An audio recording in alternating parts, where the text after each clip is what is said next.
दादांनी बारामतीला ज्या उंचीवर नेलं, जी प्रतिष्ठा दिली, जो मान बारामतीचा संपूर्ण राज्यात आणि देशात मिळवून दिला, तोच आपल्याला टिकवायचा आहे, तोच आपल्याला वाढवायचा आहे. आपल्याला माहिती आहे, देशाचे पंतप्रधान आदरणीय नरेंद्रजी मोदी साहेबांच्या सक्षम नेतृत्वाखाली देश झपाट्याने प्रगतीच्या दिशेने वाटचाल करत आहे. बारामतीसह महाराष्ट्राच्या विकासासाठी पंतप्रधान आदरणीय नरेंद्र मोदी साहेब आणि गृहमंत्री माननीय अमित भाईंचा आशीर्वाद आहे. त्याचबरोबर आपले आदरणीय मुख्यमंत्री देवेंद्रजी फडणवीस साहेब आणि उपमुख्यमंत्री एकनाथजी शिंदे साहेबांची भक्कम साथ आपल्याला आहे.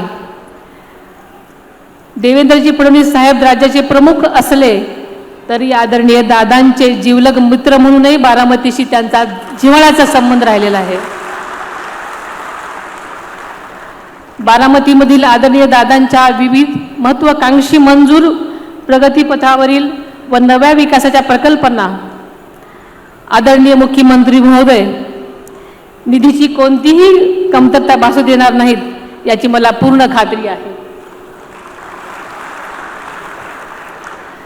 राज्याची उपमुख्यमंत्री म्हणून या बारामती परिवारातील प्रत्येकाला सामाजिक आणि राजकीय न्याय देण्यासाठी मी कटिबद्ध आहे. याची मी राज्याचे मुख्यमंत्री देवेंद्रजी फडणवीस साहेबांच्या साक्षीने आपणास खात्री देते. आदरणीय दादांच्या दुर्दैवी अपघाताबाबत अनेकांच्या मनामध्ये शंका आहेत. त्या तुमच्या मनात आहेत, तशाच माझ्याही मनात आहेत. या शंकांचं नक्कीच निरसन झालं पाहिजे. प्रत्येक प्रश्नाचं उत्तर आपल्याला मिळालं पाहिजे.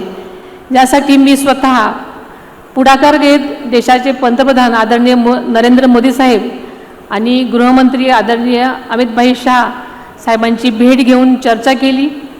त्यांनीसुद्धा निष्पक्ष आणि सखोल तपासाचे स्पष्ट निर्देश दिलेले आहेत. आणि आपल्याला माहिती आहे की राज्याचे मुख्यमंत्री देवेंद्रजी फडणवीस साहेबांनी तर विधानसभेमध्येच याबाबत जाहीर आश्वासन दिलेलं होतं. त्यामुळे विविध यंत्रणा आणि उच्चस्तरीय संस्थांच्या माध्यमातून तपास सुरू आहे. पण या दुर्घटनेबाबतचे सत्य मात्र स्पष्टपणे समोर आलंच पाहिजे.